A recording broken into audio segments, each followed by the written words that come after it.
നമുക്ക് ഇന്നുണ്ടാക്കുന്ന ഔഷധക്കഞ്ഞി എന്തെന്ന് നോക്കാം. ഉണക്കലരി.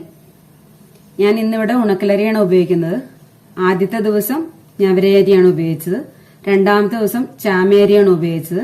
ഇന്ന് ഉണക്കലരി. ഞാൻ ഓരോ ദിവസം ഓരോ ധാന്യത്തെ പരിചയപ്പെടുത്താം എന്ന് കരുതിയാണ് ഇങ്ങനെ എടുക്കുന്നത്. നിങ്ങൾക്ക് ഇഷ്ടമുള്ളത് ഉപയോഗിക്കാം. ഞവരയരിയോ ചാമയരിയോ ഉണക്കലരിയോ എന്താണെന്ന് വെച്ചാൽ ഉപയോഗിക്കാം. അടുത്ത് ദശപുഷ്പങ്ങളെല്ലാം കൂടി സമൂലം ഇടിച്ചു പിഴിഞ്ഞ് നീരെടുത്തതാണിത്. ദശപുഷ്പങ്ങൾക്ക് വളരെയധികം ഔഷധ മൂല്യങ്ങൾ ഉള്ളതാണ്. അവയെക്കുറിച്ച് ഞാനൊരു വീഡിയോ ചെയ്യുന്നുണ്ട്, അത് ഷെയർ ചെയ്യാം നിങ്ങൾക്ക്. ദശപുഷ്പങ്ങൾ ഉപയോഗിച്ചാൽ നമ്മളുടെ എല്ലാ സെൽസും ബോഡി പാർട്സും എല്ലാം റിജുവിനേറ്റ് ചെയ്ത് നമ്മുടെ അസുഖങ്ങളെല്ലാം മാറ്റാനായിട്ട് വളരെയധികം സഹായിക്കുന്നതാണ്. അത് ഉപയോഗിച്ച് കഞ്ഞി കുടിച്ചാൽ അത്രയധികം ഗുണങ്ങളുണ്ടാവും. നമുക്ക് ഔഷധക്കഞ്ഞിക്ക് തേങ്ങാപ്പാല് വളരെ പ്രധാനമാണ്. ഇത് 2ാം പാല് 1ാം പാല്. അരി വേവാനുള്ള വെള്ളം.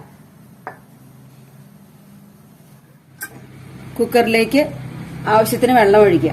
എന്നിട്ട് അതിലേക്ക് നമ്മൾ കഴുകി വെച്ചിരിക്കുന്ന ഉണക്കലരി ചേർത്ത് കൊടുക്കുക. ഞാനിവിടെ 1 ഗ്ലാസ് ഉണക്കലരിയാണ് എടുത്തിരിക്കുന്നത്. നിങ്ങളുടെ ആവശ്യം പോലെ കുടിക്കുന്ന ആൾക്കാരുടെ എണ്ണം അനുസരിച്ച് ഉപയോഗിക്കാം. ഇതിന്റെ കൂടെ 2ാം പാലും കൂടി ചേർത്ത് നമുക്ക് അരി വേവിക്കാം. നമുക്ക് അരി വേവിക്കാൻ മൺചട്ടിയോ അങ്ങനെയുള്ള പാത്രങ്ങളാണ് ഏറ്റവും നല്ലത്. ഇത് എളുപ്പത്തിന് വേണ്ടി പെട്ടെന്ന് ചെയ്തെടുക്കാൻ വേണ്ടി ചെയ്യുന്നതാണ് ഇങ്ങനെ. അരി ഒരുമാതിരി വെന്ത് വന്നിട്ടുണ്ട്. നമുക്കിനി ഇതൊരു മൺചട്ടിയിലേക്ക് പകർത്താം.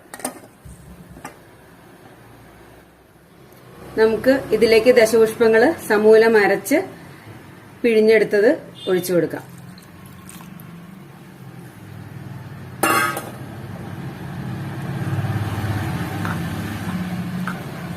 ഇനി ഇതിൽ കിടന്നൊന്ന് വെന്ത് കിട്ടണം. ആ പച്ചമണമൊക്കെ മാറി കിട്ടുന്ന വരെ ഒന്ന് വെന്ത് കിട്ടണം. ദശപുഷ്പം അരച്ചത് ഒഴിച്ച് നല്ലോണം തിളച്ച് വെന്ത് വന്നിട്ടുണ്ട്. ഇനി നമുക്ക് 1ാം പാല് ചേർത്ത് കൊടുക്കാം.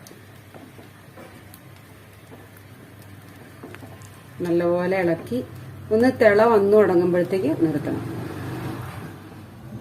കർക്കിടകം 3-ന് നമ്മൾ ദശപുഷ്പങ്ങൾ ചേർത്തുണ്ടാക്കിയ ഔഷധക്കഞ്ഞി റെഡി. ഇതിന്റെ ചിലർക്ക് ചെറിയൊരു പച്ച സ്വാധീനമുണ്ട് ആ ഇലകളുടെ ആയിട്ട്. ചിലർക്ക് ഇഷ്ടപ്പെടില്ല. അങ്ങനെയുള്ളവര് സ്വല്പം ഇന്ദുപ്പ് ചേർത്തിട്ട് കഴിക്കാം. മറ്റൊരു ഔഷധക്കഞ്ഞിയുമായി നാളെ നമുക്ക് വീണ്ടും കാണാം.